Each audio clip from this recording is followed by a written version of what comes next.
The VLGA has put together a councillor professional development program that not only aligns with the Victorian Government's mandatory guidelines, but does so in a cost-effective and time-efficient way. The series of learning intensives planned for later in the year allow councils to partner with their neighbouring councils to deliver core training. All modules are covered in 6 half-day sessions, and because the learning is shared with other councils, the costs are significantly reduced. The VLGA also offers bespoke training and can customise a program that responds directly to the unique professional development needs of your council. No matter your preferred method of delivery, the VLGA Councillor Professional Development Program will increase councillor confidence and competence. To find out more, email vlga@vlga.org.au.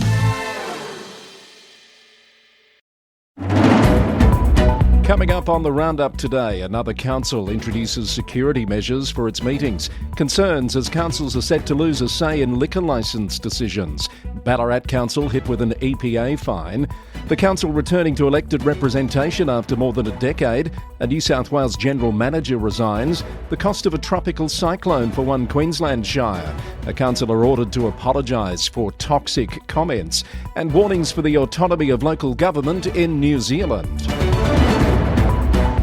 And more of the latest local government news just ahead. I'm Chris Eddy, back with another curated selection of news from and about councils across Australia and beyond. It's the Local Government News Roundup, brought to you by the Victorian Local Governance Association, the national broadcaster on all things local government, with support from Symphony 3, simple, connected customer experiences. Welcome along. Good to have you with us for this Bumper Friday edition. Lots happening around the sector. Starting in Victoria, Mornington Peninsula Shire Council has implemented new security measures requiring pre-registration for council meetings after recent alleged assaults against staff members. The Mornington Peninsula leader reported that the incidents occurred during protests about budget cuts to arts, climate action and Aboriginal programs. The security changes include providing personal details and checking in with security. Some protesters view it as an attempt to silence community debate, although Mornington Peninsula Shire is hardly the first to introduce such measures. Similar processes are now in place at Casey, Darebin, Hobsons Bay, Yarra Ranges and others.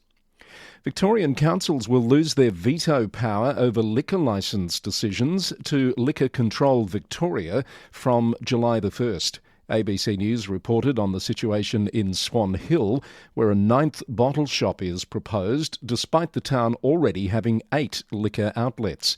Residents and health researchers have raised concerns about the links between alcohol availability and family violence, particularly given Swan Hill ranks 5th in the state for family violence incidents. Swan Hill Mayor Stuart King said councils should have more rather than less control over new liquor store applications. The city of Ballarat has been fined nearly $10,000 by the EPA, which issued an infringement notice after sediment from construction works at Chisholm Street Reserve overflowed into the Yarrawee River. The overflow occurred following rainfall in March, despite the council having best practice controls in place. The project, which involves installing a landfill gas trench and upgrading site drainage at the former Black Hill landfill site, has been temporarily paused to review construction plans and is expected to be completed this year, weather permitting. The City of Stonnington has approved an 18-month trial to reduce speed limits to 30 kilometres per hour along Chapel Street and several other high-traffic streets in Melbourne's southeast. The Age reported that there were 181 crashes involving cyclists on Chapel Street between 2019 and 2023, making it one of the most dangerous roads for cyclist crashes in the state. A postcard survey of 60,000 residents generated a response of just 1.3%, with 40% of those respondents supporting the lower limit. The Warragul and Druin Gazette reports this week that the tribunal hearing that led to the suspension of Baw Baw Shire Mayor Danny Goss cost ratepayers $6,400.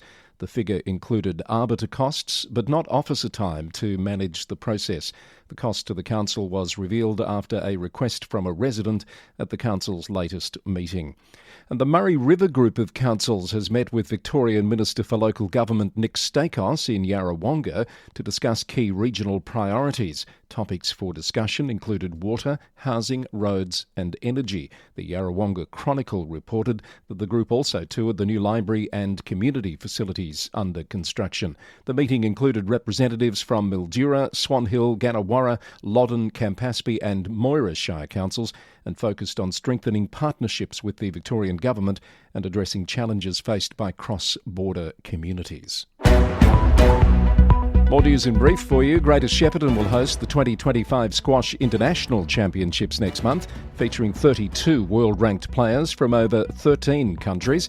The event, supported by Greater Shepparton City Council and Squash Victoria, is expected to bring significant economic benefits to the region. Warrnambool City Council has reinstated Aboriginal and Torres Strait Islander flags on its website after removing them last month. The Standard reported the reinstatement followed discussions during a closed-door councillor briefing. And a manager from Marybeck Council has been selected for the inaugural New Zealand Manager Exchange program, launched by LG Pro in partnership with local government professionals Aotearoa. Indevar Dekal, the council's manager of capital works planning and delivery, will attend the Tatuara annual conference in Christchurch this September. It's Friday the 20th of June and the Local Government News Roundup is brought to you by the Victorian Local Governance Association with a new episode of VLGA Connect coming your way this weekend. Tony Brownick will join me to bring us the legal perspective on a number of recent developments, including that massive parking fund mistake at Marybeck Council. And coming next week here on the Roundup, we take a look at a new resource for councils to help plan for the rapid growth in demand for basketball facilities. And I'll catch up with Clinton Jury, who this week announced he's leaving LGA South Australia after 4 years. Just some of what's in store for you next week on the Local Government News Roundup. Heading our New South Wales report, it's a return to democracy in central Darling Shire in far west New South Wales. It will hold its first council election in over a decade on the 20th of September, implementing a new rural and remote council model with 3 elected and 3 appointed councillors. The New South Wales Government has committed $6 million over 2 years to support the council's transition and ensure long-term financial stability, plus an additional $475,000 for election costs. The Shire, which is the largest council by land size but has fewer than 2,000 residents, has been under administration since 2013 due to financial and governance issues. Cessnock City Council General Manager Ken Liddle has resigned after nearly 3 years in the role. Councillors accepted his resignation during Wednesday night's ordinary meeting. Mayor Daniel Watton said Mr Liddle had fostered a positive culture and improved project delivery capabilities at the council. No comment was made on Mr Liddle's future plans. Director of Planning and Environment Peter Christel will serve as acting General Manager while the council undertakes a recruitment process. Glen Innes Severn Council has adopted its budget this week, including a revised special rate variation scenario with a 48.3% increase proposed over 3 years. Mayor Margot Davis said the council's decisions aim to address long-term financial challenges while maintaining community services, ultimately working towards achieving financial sustainability by 2029-30. The Northern Daily Leader reported on what it described as a heated meeting yesterday, with the Mayor using her casting vote to push through the budget. Pensioners will receive an additional $50 rebate as compensation for the increase. Kiama Council reported this week that it's completed 70% of all actions in a performance improvement order issued by the New South Wales Government. Almost all remaining tasks are currently in progress. The Council's Strategic Finance and Governance Improvement Plan, which incorporates the PIO, has completed over 55 actions with a further 35% nearing completion. The PIO was issued in November 2022 due to concerns including the Council's financial management and legislative breaches and the ongoing operation of the Blue Haven Bonera residential aged care operation. Divestment of Blue Haven to Hawland Prior Aged Care was finalised in April this year.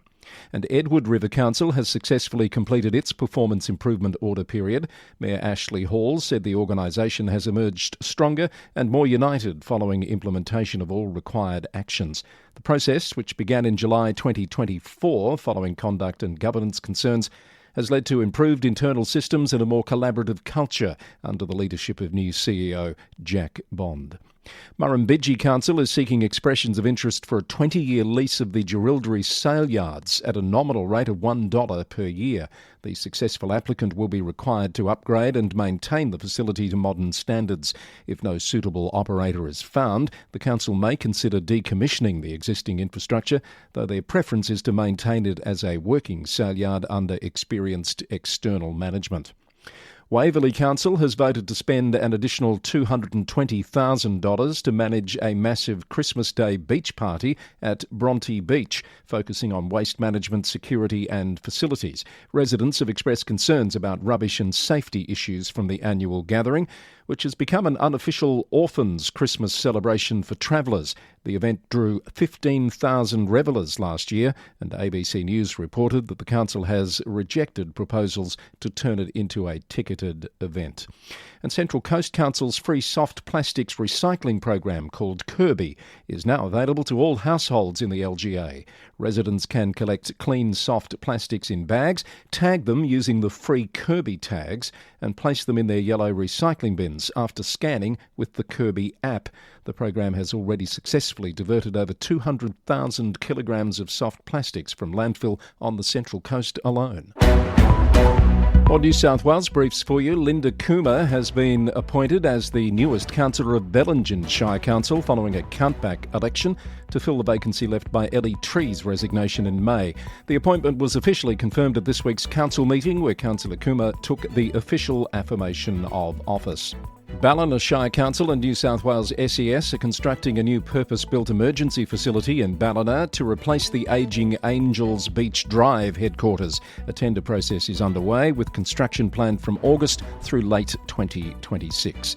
And the City of Newcastle will implement $2 pool entry fees at 4 swimming pools on a trial basis for the upcoming swimming season. The trial will run at Beresfield, Mayfield, Stockton and Wallsend inland pools, with Lambton Pool to be considered in any future expansion of the trial. This is the Local Government News Roundup for Friday the 20th of June, edition number 466, and I'm grateful to Symphony 3 for their support for the podcast. They believe that local government teams shouldn't have to waste time on manual data entry into outdated systems. That's why they've developed Smart Glue. With Smart Glue, you can automate repetitive tasks, eliminate double handling, and connect legacy systems with ease. Smart Glue helps councils streamline operations, reduce errors, and deliver better services without replacing your existing systems. It's time to build smarter, more connected local governments. Find out how you can do that with Symphony 3's Smart Glue at www.symphony3.com. Let's look at some news from other parts of the country now. In Queensland, firstly, Logan City Council, Queensland's only certified carbon-neutral council, has decided to withdraw from the federal government's Climate Active program due to financial pressures and concerns about the transparency of overseas carbon credits. ABC News reported that the council plans to redirect the $1.5 million previously planned for carbon credits towards local environmental initiatives, including buying degraded land for revegetation and protecting high-quality habitats.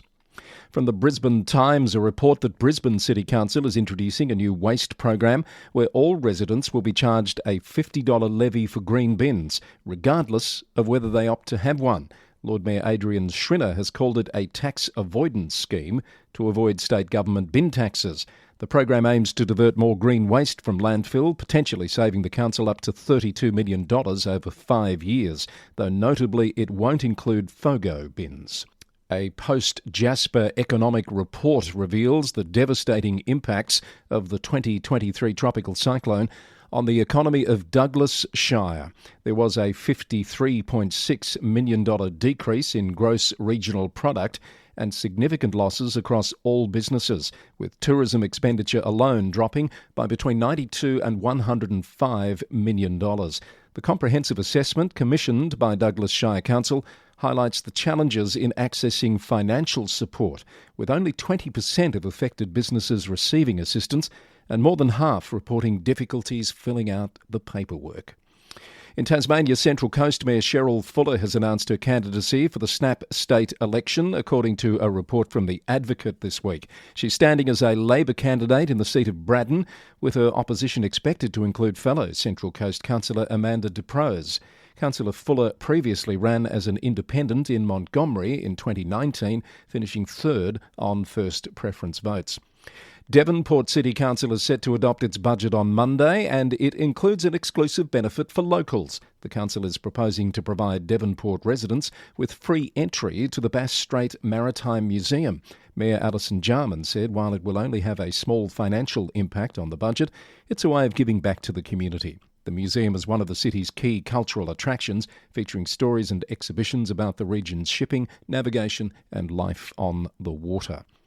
To South Australia, Burnside councillor Jane Davey has been ordered to publicly apologise and will be referred to the Behavioural Standards Panel after calling the council toxic in comments to The Advertiser last year.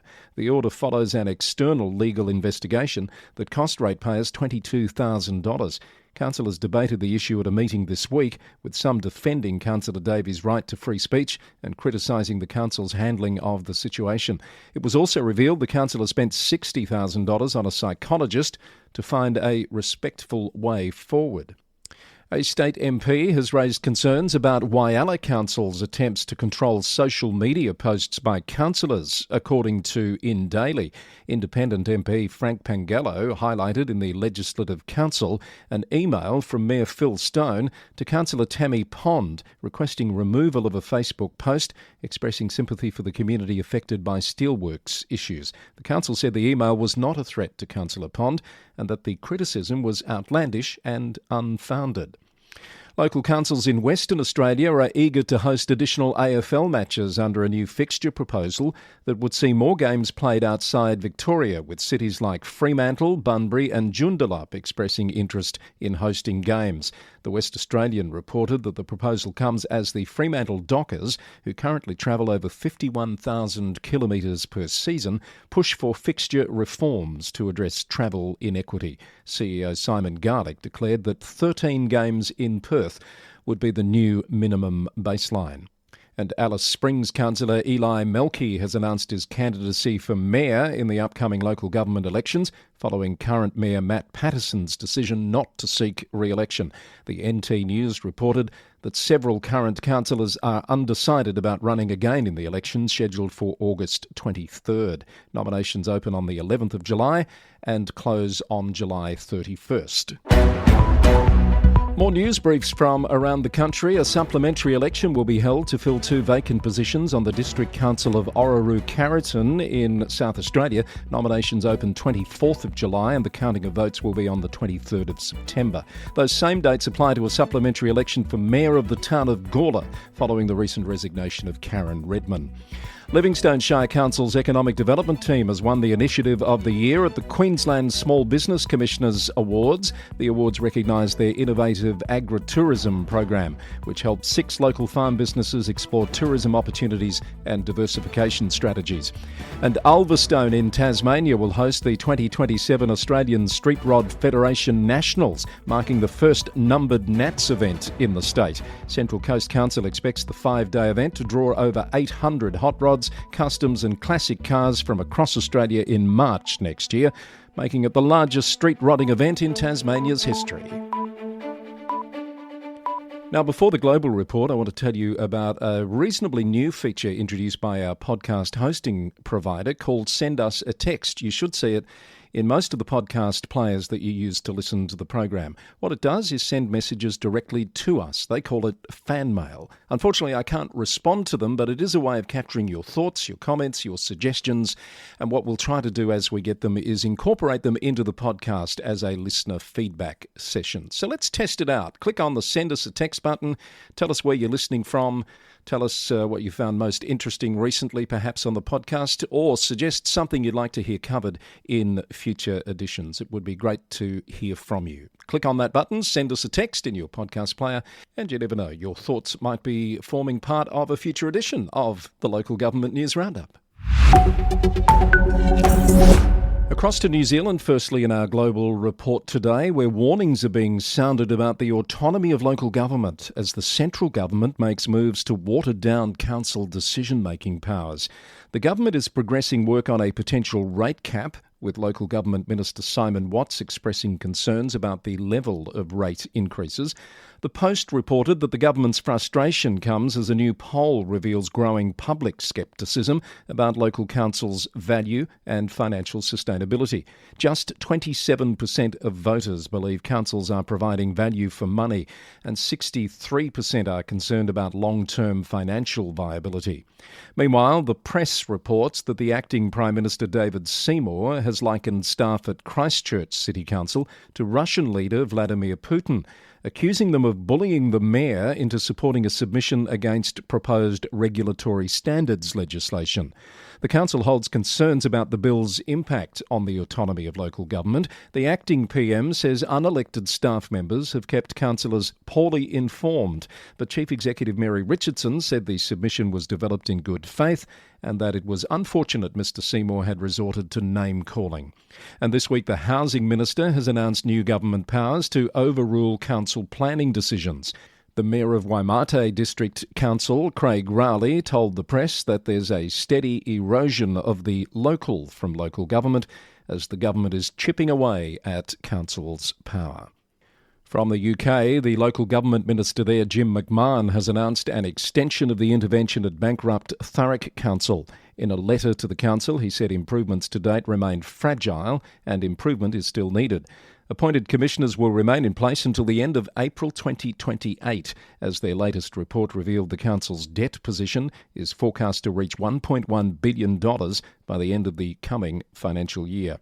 A Birmingham City Council meeting has been disrupted multiple times by protests over the ongoing bin strike, which began in March. BBC News reported that the meeting was adjourned after 3 interruptions from the gallery. The action has led to significant rubbish accumulation across the city, while a dispute goes on about proposed changes to waste collections that could result in pay cuts for workers. Unite the Union claims up to 170 workers face £8,000 annual reductions, while the council maintains only 17 workers would be affected with smaller cuts. Bournemouth Council leader Millie Earle has called for the cancellation of an upcoming Halloween concert by Marilyn Manson at a council-owned venue. BBC News reported the councillor is concerned about the singer's values despite allegations of rape and domestic violence against him being dropped by California prosecutors.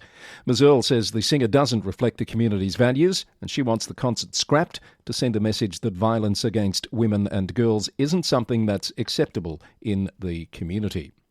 After 2 years of exploring opportunities for greater autonomy from the UK, including potentially becoming a self-governing territory of Norway, the Orkney Islands Council has concluded that the proposals were too difficult and expensive to pursue. According to BBC Scotland, the council is now focusing on reforming local service delivery through a single authority model in collaboration with the Scottish Government.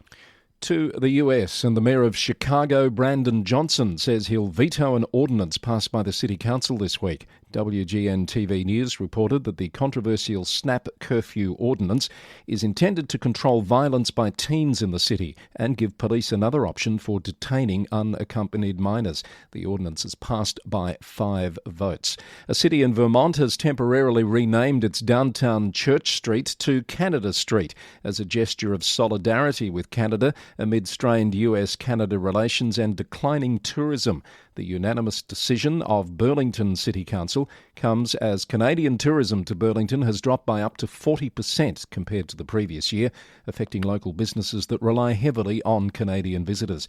Meanwhile, several Canadian cities have responded with their own symbolic gestures, including removing American flags from public spaces and considering street name changes. A move to rename Trump Avenue in the Central Park neighbourhood of Ottawa has resurfaced, according to a report from CTV News. And we'll end today's journey in Ottawa, where City Hall staff have begun developing a bylaw to address renovictions, the practice of landlords unlawfully evicting tenants for renovations, demolitions or unit conversions. CTV News reported the move was previously delayed pending provincial legislation, but there have been no recent updates on that, so the city's moving forward. The initiative is expected to cost between $1.8 and $2.2 million and will require 12 to 15 new employees. Consultations will occur later this year, with a final report due in spring of 2026. And with that, another journey around the world of local government comes to an end. This was edition number 466 of the Local Government News Roundup, recorded on Friday the 20th of June 2025.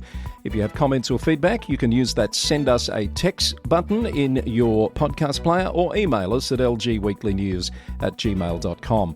The podcast is brought to you by the Victorian Local Governance Association, the national broadcaster on all things local government, with support from Symphony 3, Simple Connected Customer Experiences. The Roundup is recorded in the city of Greater Geelong, Victoria, on the land of the Wadawurrung people of the Kulin Nation. I'll be back with more news for you on Monday. Until then, thank you for listening and bye for now.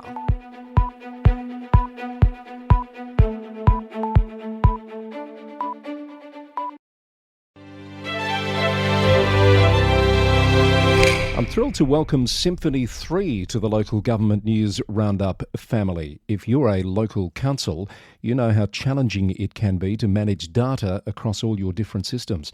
That's where Symphony 3 comes in. They've developed Smart Glue, a platform that integrates over 55 council systems, automating data flow without the need for manual work. It turns confusion into simplicity.